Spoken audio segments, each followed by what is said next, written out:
자, 학습 개요입니다. 2교시의 학습 목표는 드론을 구분하여 설명할 수 있다. 드론의 개발 과정을 설명할 수 있다. 드론의 개발 역사를 설명할 수 있다. 자, 계속해서 학습 내용 같은 경우에는 드론의 구분, 개발 과정, 개발 역사 되겠습니다. 자, 학습 전에 여러분들께서 한번 생각해 보시면 재밌을 만한 부분입니다. 드론을 도대체 어떠한 구분으로 이렇게 나눌까? 혹은 그것을 나누는 기준은 무엇일까? 혹은 운영 방식에 따라서는 구분할 수 있는 방법이 없을까? 여러분들께서 한번 잠시나마 짤막하게 한번 생각을 해 보시고요. 계속해서 학습하도록 하겠습니다. 자, 2교시 전체 개요입니다. 드론의 구분 및 역사의 개요. 그 중에서 드론을 구분하는 9가지 방법으로서 여러분들께 학습을 도와드릴 예정이고요. 연대별 발전 역사, 드론 구분 및 개발 역사, 두 번째 드론의 구분, 드론 구분 및 연대별 발전 역사 정리, 세 번째로 드론의 개발 역사, 국내외 군사용 드론의 변천사, 기준은 1930년대 이후입니다. 드론의 구분 분류 역사 정리입니다. 드론의 구분 및 역사의 개요에서 드론을 구분할 수 있는 9가지 방법 기준으로서 설명을 한번 드리도록 하겠습니다. 우선 먼저 경험을 해보신 학생분들도 계실 거고요. 나중에 언젠가는 분명히 드론을 운영하실 때 경험하실 수가 있게 되겠는데요. 여러분들께서 레저 목적이든 취미든 혹은 산업 분야에서 활약하시기 위해서 드론을 활용하실 때 분명히 주변에서 내가 알 수 없는 사람이 갑자기 나한테 접근을 해서 이 드론 뭐예요? 이 드론 어디까지 비행 가능해요? 어느 높이까지 올라갑니까? 혹은 비행 시간은 어떻게 돼요? 라고 여러분들께서 조종에 굉장히 집중하셔서 예민하실 시기에 분명히 누군가가 그렇게 질문을 할 수가 있습니다. 그러한 기준을 통해서 여러분들이 비추어 보셔도 굉장히 구분하기에 쉬운 거죠. 말 그대로 날아다니는 비행체이기 때문에 드론에 대해서 아무것도 모르는 사람이다 하더라도 날아다니는 거기 때문에 속도 혹은 고도, 높이 혹은 어디까지 운용이 가능한지 말 그대로 거리죠. 그런데 전문가로서 여러분들이 드론을 구분 지으실 때는요. 이러한 기준점 외에도 잘 보시면요. 조종 방식 그리고 운용 고도와 이착륙 방식 이러한 부분을 한번 생각해 보셔야 되겠죠. 드론을 운용하기 위해서 학습하시는 여러분들께서는 주로 회전익 형태의 드론을 많이 접하실 텐데요. 무조건 회전익 형태의 드론, 말 그대로 멀티콥터만이 드론은 아니죠. 그렇기 때문에 고정익 드론을 활용하시는 부분들은요. 주로 이 비행 방법에 대해서 굉장히 고정익이라 하더라도 방식과 운용이 굉장히 차이가 많습니다. 그래서 우리가 꼭 간과해서는 안 되는 부분이 이착륙 방식에 대한 기준인 거고요. 그 다음 엔진 혹은 모터를 활용을 한다고 하더라도 반드시 동력원이 필요하겠죠. 그래서 말 그대로 에너지원, 그리고 기체의 크기, 그다음 기체 운용거리라고 우리가 주로 이야기를 하죠. 항속거리, 그리고 기체 비행시간이라고 이야기하는 채공시간, 그리고 크기라고 하면 어느 정도의 부피를 이야기를 하는데요. 그러한 크기만 추상적으로 생각해서는 안 되겠죠. 왜냐? 우리는 합법적으로 법의 테두리 내에서 여러분들이 무인기를 운용하셔야 되시기 때문에 그 항공안전법 기준으로서는요. 최대 이륙 중량이라는 용어를 우리가 활용하고 있죠. 그렇기 때문에 최대 이륙 중량, 그리고 마지막 굉장히 쉽습니다. 어떻게 활용할 것이냐라는 이러한 기준점을 들 수가 있겠죠. 그래서 총 9가지 기준으로서 여러분들께서 드론을 구분해 보시면은 굉장히 파악하시기가 수월하실 걸로 예상이 됩니다. 자, 연대별 발전 역사입니다. 최상단 왼쪽에서부터 최초, 그리고 초창기, 태동기, 개발 발전기, 정착기 이러한 식으로 구분지어 보았는데요. 최초 부분을 잘 보시면요. 기구 형태라고 되어 있습니다. 그리고 1849년도에는요. 이런 식으로 정의를 했죠. Bombing by balloon, 말 그대로 기구에서 뭔가 폭탄을 투하한다 라는 개념이죠.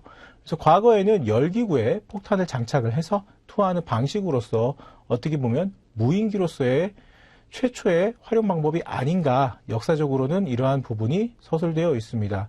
그래서 여러분들이 잘 생각해 보시면요. 과거 원시적인 그러한 기준에서는 날아다니는 것 관련된 기술이 발전이 굉장히 어려웠겠죠. 그렇다고 해서 신뢰성 혹은 안전성이 확보되지 않은 그러한 비행체를 일일이 사람이 탑승을 해서 시험을 해보기엔 너무 위험했고요. 그런데 딱 하나 그 당시에도 사람들이 그나마 완벽하지는 않았습니다만 날아다니는 비행체로서 활용하기 가장 쉬웠던 건 열기구였습니다. 물론 지금의 무인기와 비교를 했었을 때 정밀한 조종이라던가 그 다음에 기상 관련된 이러한 단점에 불구하고 열기구 같은 경우에는 초창기 같은 경우에 사람이 직접 탑승을 하지 않고 이 바스켓이라고 하죠. 열기구가 이렇게 기낭이 있으면 밑에 로프를 통해 가지고 바구니 형태 탑승자가 탑승할 수 있는 이러한 개념 바스켓이 있는데 이 바스켓에 사람이 직접 탑승하지 않고 폭탄을 장착을 해서 A라는 지점에서 B라는 지점까지 예상되는 이러한 거리를 기준을 두고 그 거리까지 도달할 수 있는 연료를 적재함으로써 예상 지점에서 정밀 타격은 아니어도 유효 사거리 내에 폭탄을 투하할 수 있겠구나라는 겁니다. 하지만 늘 언제나 날아다니는 거기 때문에 변수가 존재하죠. 기상 관련, 특히 바람입니다. 그래서 신뢰성 혹은 정확성은 굉장히 떨어집니다만 우리가 역사적으로 보았을 때는요, 이러한 기구 형태를 최초의 드론으로서도 볼 수가 있겠구나라고 여러분들이 생각을 해주시면 굉장히 재밌겠죠. 자, 초창기입니다.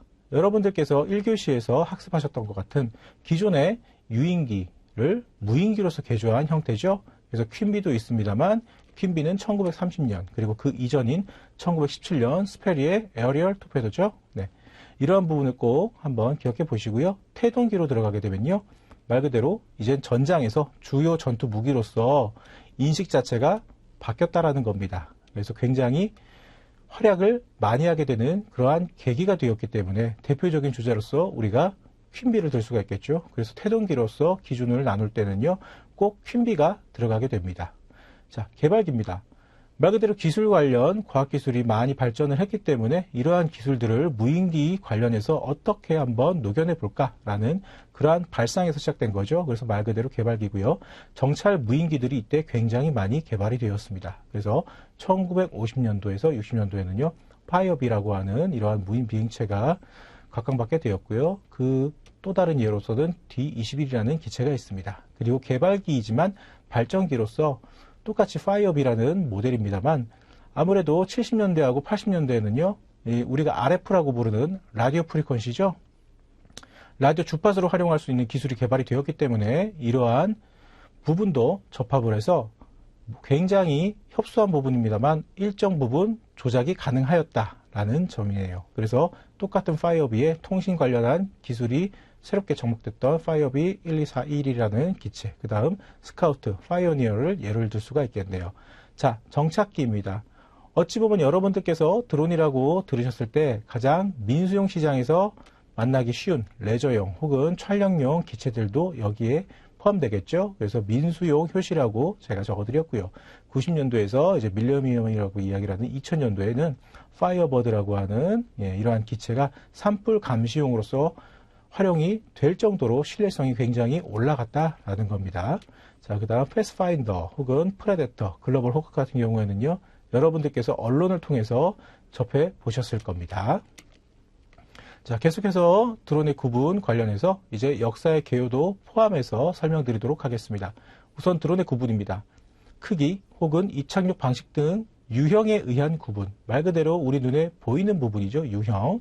자, 그 다음 기체가 비행을 할 때 비행 속도 혹은 운용할 수 있는 고도, 비행 시간, 그 다음 조종하는 방식 등 우리가 눈으로는 직접 확인하기가 어렵습니다만 이러한 부분에 의해서도 분명히 구분은 가능합니다. 그래서 이러한 기준은요, 무형의 기준으로서 구분이 가능하고요.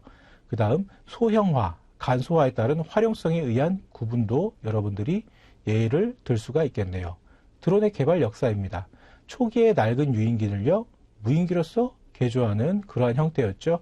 어차피 퇴역할 기체, 버려야 될 기체였으면 이 기체를 그냥 폐기하기보다는 어떻게 한번 활용해 볼까? 사람이 탑승하지 않고 운영을 하였을 때에는 과연 어떠한 결과가 나올까라는 그러한 생각에서 발전한 계기가 되었죠. 1차 혹은 2차 세계대전 등 군사용으로서 우리가 드론을 활발하게 활용하게 되었고 관심을 가졌다라고 생각을 하시면요. 이제 나중에 전 세계적으로 전쟁 관련해 가지고 이슈가 없었을 때 이러한 기술을 어떻게 민수용으로서 활용이 가능할까? 말 그대로 상업적으로 활용할 수 있는 부분은 없을까라고 생각을 해서 이러한 기술이 민수용으로서 확산이 되었고요. 그리고 여러분들께서 잘 아시다시피 이제 드론을 활용한다고 하면요, 단순하게 비행을 해서 드론에 달려있는 카메라를 그냥 1차원적으로 이용하는 그러한 단순 감시 개념에서 센서들 관련해서 굉장히 많이 발전해 있죠. 그래서 센서 앤 슈터 개념으로서 이제는 공격기, 그다음 다양한 센서들을 통해서 우리가 비행체로서의 신뢰성과 안전성도 같이 이렇게 겸비했다. 이러한 개념으로서 지금 현재 계속해서 발전하고 있는 추세다라고 여러분들이 정리하실 수가 있겠습니다. 자, 계속해서 이제 군용 관련해 가지고도 우리가 사진을 통해서 볼 수가 있겠고요. 새롭게 구분 지을 수 있는 이러한 기준에 대해서 설명을 드리도록 하겠습니다. 우선 첫 번째, 운영 고도에 의한 구분입니다. 국내법에 의해서 항공안전법 여러분들께서 잘 들어보셨을 겁니다. 이 항공안전법 기준과 그 다음에 미국에서 운용하는 방식인 미국식 방식 준용을 통한 기준으로서 나눌 건데요. 우선은 형태에 따라서 다양한 비행체로서의 무인기가 존재합니다만 우리가 1차원적으로 단순하게 생각을 해봤을 때는 이 활용도 면에서 도대체 이 비행체로서의 무인기를 어느 정도 고도에서 활용을 할 거고, 그렇다 하면은 눈에 보이지 않는 무형의 개념인 고도를 어떠한 기준으로서 우리가 나누어서 무인기들을 나누어 볼 수가 있을까라는 부분이죠. 그렇기 때문에 주로 초저고도라고 우리가 부르는 이 고도는요, 우리나라 항공안전법에도 명시가 되어 있죠. 항공안전법 시행규칙 제310조에서는 조종자 준수사항 내용에서 우선 고도 관련해서 비행 승인이 필요 없는 부분은요, 150m 미만까지 고도를 유지해서 운용하는 부분을 명시하고 있습니다. 여러분들께서 인터넷 관련해서 드론 운용 고도를 검색을 해보실 때 굉장히 네이버라던가 이런 블로그에서 잘못되어 있는 표기들이 있는데요. 우선 숫자 150 자체가 굉장히 외우기 쉬운 숫자이기 때문에 150은 잘 기억을 해 주십니다만, 다만 혹은 150 이상, 이하 이러한 잘못된 기준점을 표기하신 분들이 많으신데요. 이렇게 되면은 사실은 불법입니다. 한마디로 우리 법에서는요, 150m 미만에서 운용을 하라라고 이렇게 명시가 되어 있는 부분을 150m 이하라고 잘못 해석을 하셔서 150m를 포함하는 그러한 오류를 주로 접하시게 되겠는데요. 아무래도 이제 드론, 무인기를 여러분들께서 전공 과목으로서 정확하게 공부하시기 때문에 주변 분들 시선에서는요, 이미 여러분들이 드론 관련된 전문가이십니다. 그래서 명확한 고도 기준을 반드시 기억하셔서 불법이 아닌 그러한 고도 운용을 기준으로서 여러분들께서 활용하셨으면 좋겠습니다. 자, 그래서 초저고도 같은 경우는 일반적으로 여러분들이 생각하시는 150m 미만 고도를 생각하시면 좋겠고요. 그 다음 우리나라 항공안전법에서 명시되어 있는 고도는 아닙니다만 주로 이 정도 고도에서 활용을 할 정도의 무인기면요, 산업 분야는 아니고요, 주로 군사용이죠. 그렇기 때문에 주로 여기서부터는 미국식을 우리가 준용하게 되어 있는 기준인데요. 저고도라고 하는 건요, 1.5에서 6km입니다.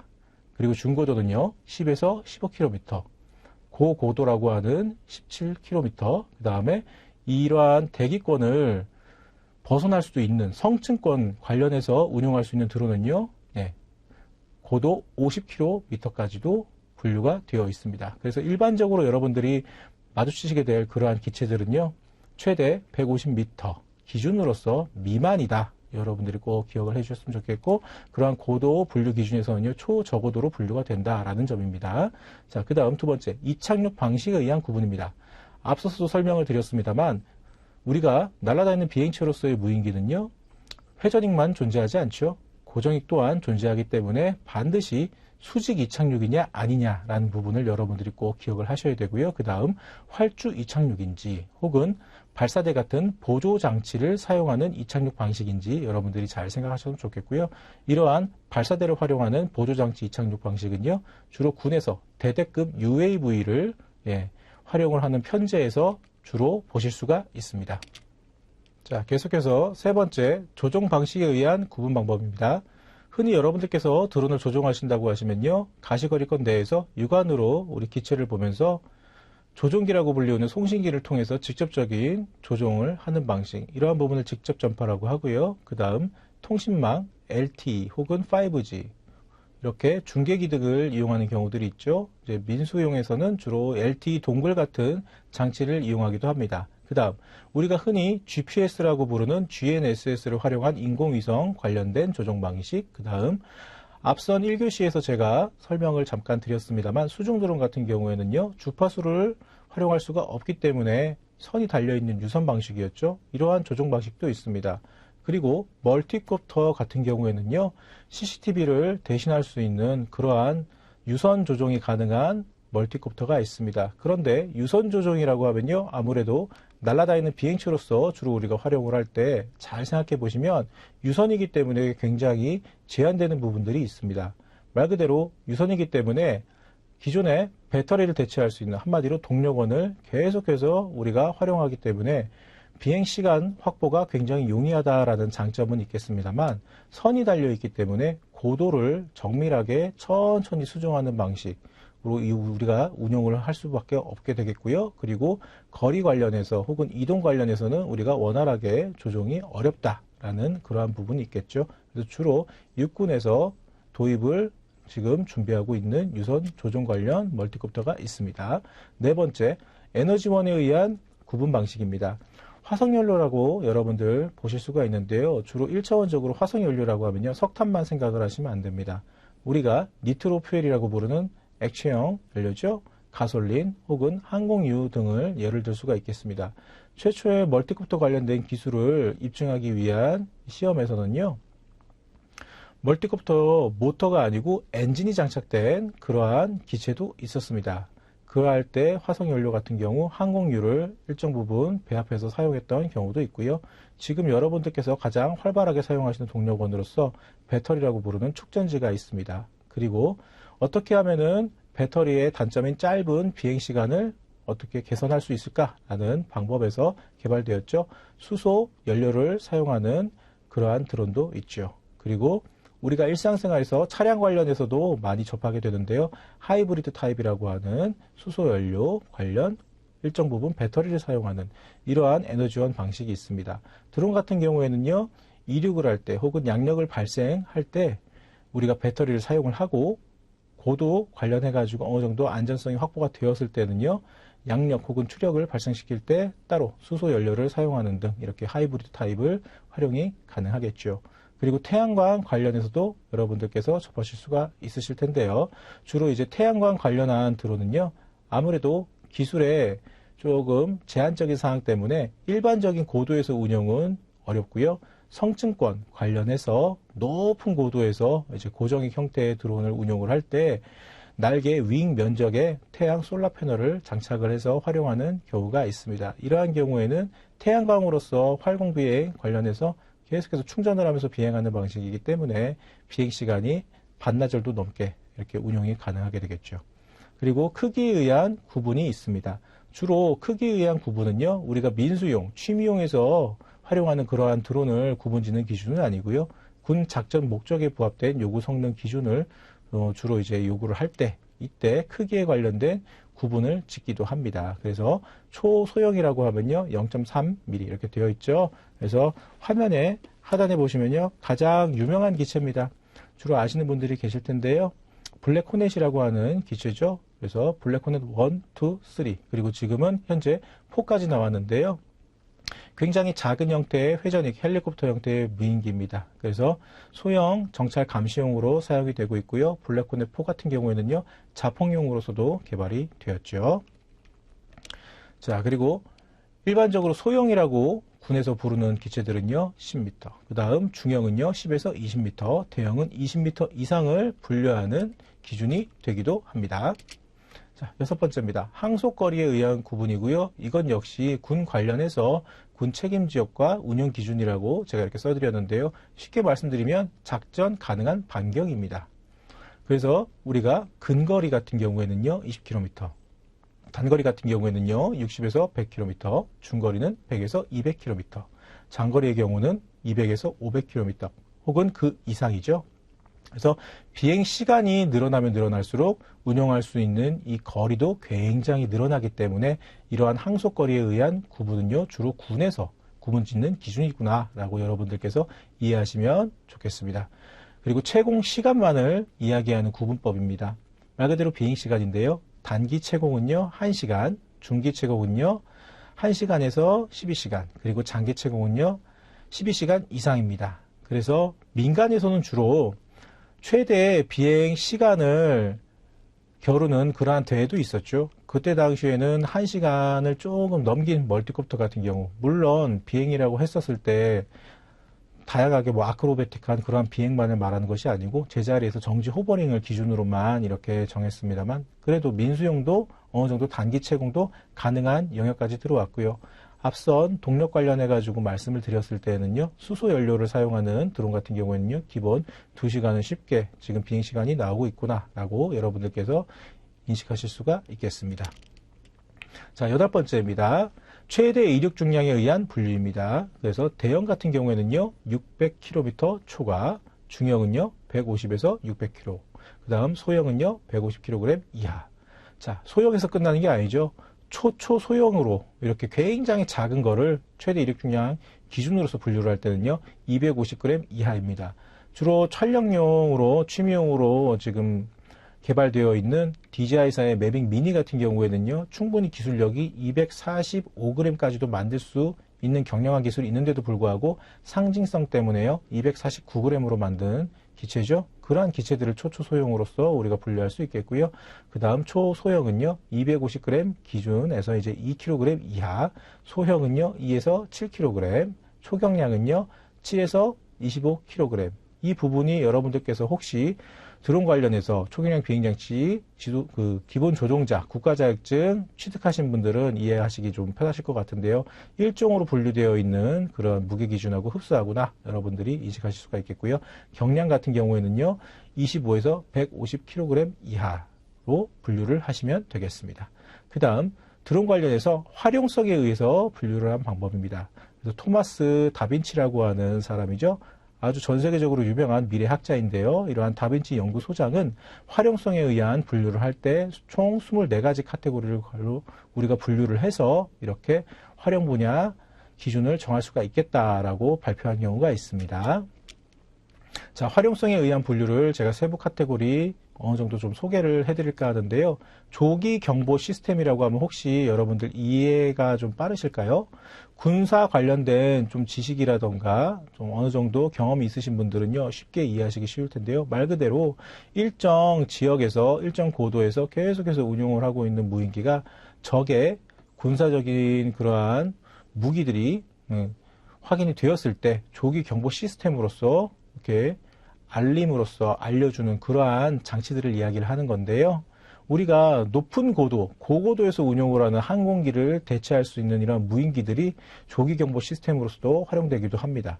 그리고 제세박동기라고 하죠. 우리가 지하철 같은 경우에 갑자기 호흡이 가파르거나 심장이 마비되는 그러한 환자들을 발견했을 경우에 심장에 관련해서 이렇게 부착을 해서 누구라도 사용 가능할 수 있는 그런 긴급 구조용 장비인데요. 제세박동기를 장착한 그러한 드론도 있고요. 그 다음 뉴스 리포팅용 혹은 배달, 우리가 흔히 이야기하는 택배용 드론이 여기에 속해가겠죠. 그리고 사업활동 모니터링, 게임용, 스포츠, 엔터테인먼트, 그 다음 마케팅, 주로 이제 항공 방제를 떠올리시기가 쉬우신데요. 농업용, 그 다음 목장용, 경찰, 스마트홈, 부동산, 도서관, 군대 혹은 군대에서 이제 스파이용, 건강관리용, 교육용, 과학과 발견, 여행용, 로보팔 드론, 최신 드론, 실물 왜곡 영역, 그 다음 현재 및 미래의 드론으로서 이런 식으로 다빈치 연구소장은 세부 카테고리를 나누어 놓았네요. 자, 여러분들이 키포인트로서 꼭 기억을 하셨으면 좋겠습니다. 우리가 항공법적으로서 무조건 초고도는 150m고 성층권 드론은 무조건 50km다 라는 법적 효력을 가지고 있거나 따로 기준을 이렇게 학문적으로서 분류해 놓은 건 아닙니다만, 주로 무인기 관련해서 원래 최초 근본이 군사용 목적으로서 개발되었기 때문에 군사용 혹은 미국에서의 분류법은요, 초저고도 하면은 150m, 저고도는 1.5에서 6km, 중고도는 10에서 15km, 고고도는 17km, 성층권 드론은 50km로 이렇게 분류를 해볼 수가 있다라고 기억을 하시면 됩니다. 이게 반드시 여러분들이 고도를 보시면 아시겠지만 일반적인 산업 분야에서 맞닥뜨릴 수 있는 그러한 기준을 말씀드리는 건 아니고요. 단순하게 운용 고도에 의해서 구분을 지을 때에는 이러한 기준을 통해서 세분화할 수가 있다라고만 기억을 해주시면 되겠습니다. 자, 계속해서 드론의 개발 역사 짤막하게 말씀드리도록 하겠습니다. 1800년대 제가 열기구 설명을 드렸죠. 예, 그때 당시에 태동기로서 우리가 볼 수가 있고요. 그 다음 1910년대 스페리의 에어리얼 토페도 우리가 떠올릴 수가 있겠죠. 그다음에 이러한 부분 개발이 되었을 때 초창기라고 우리가 볼 수가 있겠고요. 그 다음 퀸비로서 여러분들이 기억하시기 쉬운데요. 1930년도에서 40년대는요. 전투용으로서 이러한 무인기들이 태동하기 시작했던 시기가 되었다라는 거고요.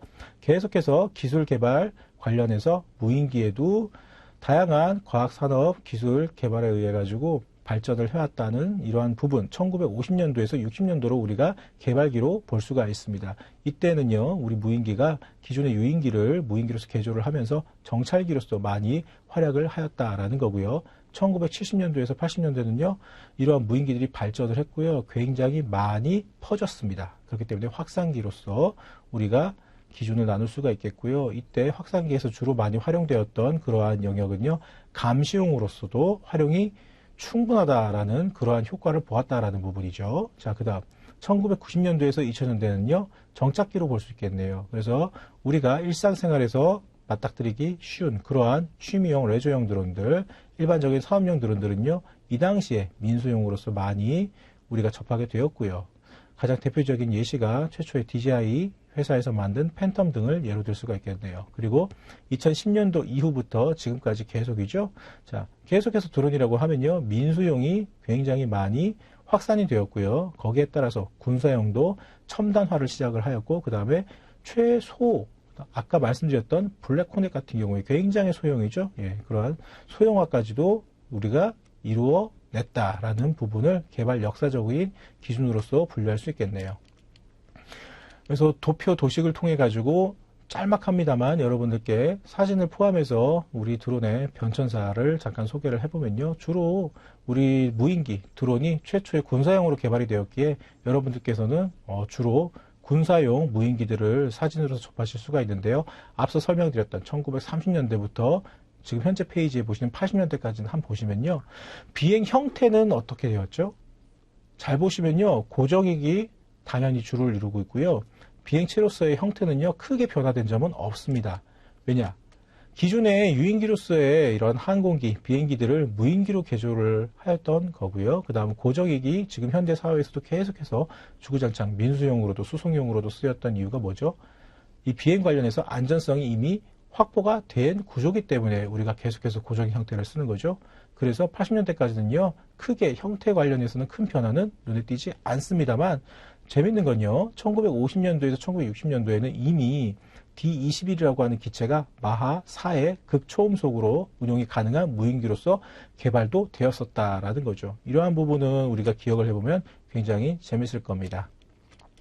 자, 그래서 이제 90년대부터 보면요. 형태가 약간 변화가 되어 있구나라는 거를 여러분들이 눈치채시기 쉬운데요. 자, 우리가 군사용으로서 주로 이제 무인기를 접하시게 될 때 글로벌 호크 같은 경우를 여러분들이 언론을 통해서 많이 접하셨겠습니다만 기존에 90년대 초반에는요. 사실 영화라던가 다른 SF 소설 같은 소재에서도 많이 소개가 되었던 RQ-1 프레데터를 주로 우리가 떠오를 수가 있는데요. 이때 당시에는요. 주로 프레데터 같은 경우에 이름은 포식자로서의 프레데터였습니다만 최초에는 정찰용으로 사용을 하면서 계속해서 이 장비를 보완하고 기체 비행 관련된 성능을 향상시켰죠. 그리고 나서 헬파이어 미사일도 하드포인트에 장착을 하는 등 일부 공격용으로도 사용을 하게 되었고요. 그리고 나서 이제 여러분들이 잘 아시는 글로벌 호크까지 정찰기로서의 활용이 되었고요. 재밌는 건 이제 우리가 굳이 무인기로서 국한하지 않아도요. 날아다니는 항공기로서의 개념에서의 비행 형태는 굉장히 많이 발전되었기 때문에 우리가 초음속 스텔스 기능도 가지고 있는 무인기도 지금은 맞닥뜨릴 수가 있는 거고요. 언론을 통해서도 많이 접하게 되는 거죠. 2000년도에는요. 여러분들이 잘 아시는 DJI사가 민수용으로서 굉장히 활약을 하였기 때문에 우리가 촬영용 기체를 주로 이제 구매를 하셔서 사용하신다 그러면요. 팬텀이나 매빅, 그 다음에 인스파이어 이러한 플랫폼을 활용이 가능하시겠네요. 팬텀 같은 경우에는요. 지금 현재 단종이 되었기 때문에 일부 RTK 모델들이 측량용으로서 많이 사용되고 있고요. 그리고 맨 마지막 부분을 보시면요. 우리나라, 우리 군에서 사용하고 있는 이러한 무인기 관련해서 현재 기준으로서 어떠한 무인기들이 사용되는지 여러분들께 그림으로서 소개해 드릴 수가 있겠습니다. 자, 드론의 구분 분류 관련해서 역사적으로 한번 정리되는 부분이랑 같이 우리가 분류법을 짚어보도록 하겠습니다. 우선 분류를 하실 때는요, 눈에 보이는 부분, 말 그대로 유형이죠. 이 유형적인 부분으로 분류를 하게 되면요, 크기 혹은 이착륙 방식을 우리가 기준으로 잡아볼 수가 있겠고요. 눈에 보이지 않는 부분, 무형은요, 속도, 고도, 시간, 조종 방식으로 우리가 분류를 해볼 수가 있겠네요.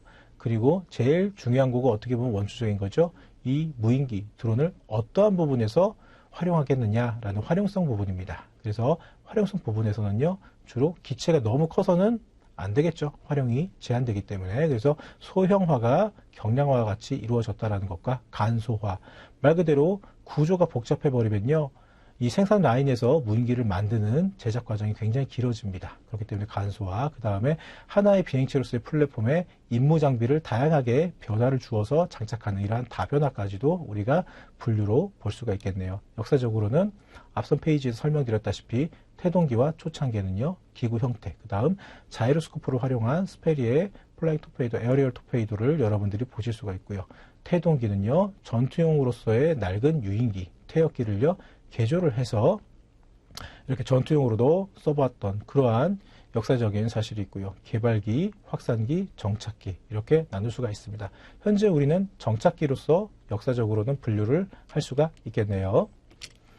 자, 그래서 지금까지 여러분들이 학습하신 부분을 마지막으로 정리를 해보면요. 드론 구분은요, 유형과 무형, 그 다음에 활용성 등으로도 나눌 수가 있고요. 9가지 기준으로서 유형을 구분 지을 수가 있겠습니다. 드론의 역사적인 분류법으로서는요, 태동기와 초창기, 개발기, 확산기, 민수용으로서의 확산 부분을 우리가 꼭 기억을 해주셨으면 좋겠고요. 최초에 여러분들께서도 잘 아시다시피 군사적인 목적으로서 개발이 되었지만 민수용으로서 굉장히 사용 빈도가 높아졌고요. 시장 경제 원리에 의해 가지고 굉장히 무인기들이 다양하게 발전을 했죠. 그래서 민수용으로도 확산을 해왔고요. 이러한 부분이 다시 군사용 기술로서 재접목이 되었다. 라는 부분 우리가 꼭 기억을 했으면 좋겠습니다. 자, 학습 점검입니다. 여러분들께서 문제 한번 잘 풀어보셨으면 좋겠는데요. 드론의 고도에 의한 분류 중에서 가장 낮은 고도는 몇 미터였죠? 잘 기억하고 계시죠? 정답은요. 자, 초저고도로 분류를 하고요. 150m입니다. 그래서 국내 항공안전법에 의하면요. 초경량 비행장치 운용고도는요. 150m 미만입니다. 꼭 기억하셔야 될 부분은요. 인터넷에서 잘못 검색하셔가지고 허위 정보, 이 150m 뒤에 있는 단위 기준을요, 꼭 미만으로 기억하셔야 됩니다. 이하나 이상 절대 안 됩니다. 그래서 150이라는 숫자에만 너무 집착하지 마시고요. 뒤에 단위 기준은 미만이구나 라는 부분을 꼭 기억을 해주셨으면 좋겠습니다. 자, 그래서 두 번째 문제는요. 드론의 분류 중 이착륙 방식에 의한 분류 방법을 우리가 볼 수 있겠죠. 그래서 쉽게 말씀드리면요. 수직 이착륙이냐, 활주로를 이용한 활주 이착륙이냐, 보조장치 이착륙이냐로 우리가 구분할 수가 있겠습니다. 여러분들의 원활한 학습을 위해서요. 보조장치 이착륙 관련해서 주로 드론이라고 하면 멀티콥터 형태만 접하신 분들을 위해서 따로 제가 동영상 시청용 자료를 준비했습니다. 같이 한번 보시도록 하겠습니다. 다목적 항공 촬영, 지적 측량용 드론 리모엠.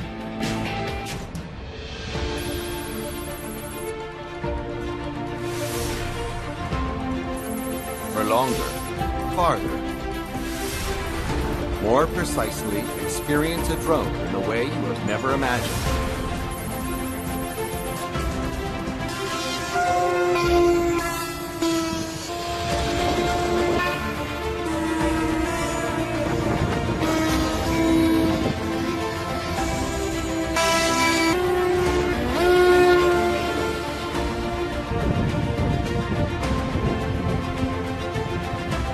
$3,050.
잘 시청하셨나요? 그래서 우리가 이착륙 방식에 의한 구분 방법 중에서 여러분들께서 접하시기 어려운 동영상 부분에서 잘 기억해 보시면요. 손으로 이러한 고정 형태의 비행체를 잡고요. 핸드런치라고 하는 손으로 날려서 비행을 시켰고요. 그리고 착륙을 할 때는 어떻게 되었죠? 에어백이 터지면서 기수 부분을 들면서 이 추력 관련된 프로펠러를 작동을 멈춰줌으로써 당연히 동체 착륙을 하게 되는 이러한 이착륙 방식이죠. 그래서 동영상 순서를 보셨을 때에도요. 비행 후 이러한 기체를 다시 회수를 해서 기체 내부에 저장되어 있는 영상 데이터를 처리하는 과정까지 보셨습니다. 어떻게 보면 이 동영상 자체가 제 과목 전체를 함축적인 의미로서 줄여놓은 그러한 영상이 되겠네요. 자, 마무리 학습 정리입니다. 첫 번째, 크기, 이착륙 방식 등 유형에 의한 구분. 두 번째, 속도, 고도, 시간, 조종 등 무형에 의한 구분. 세 번째, 소형화, 관소화에 따른 활용성에 의한 구분으로 우리가 나눌 수가 있겠습니다. 자, 참고 자료였고요.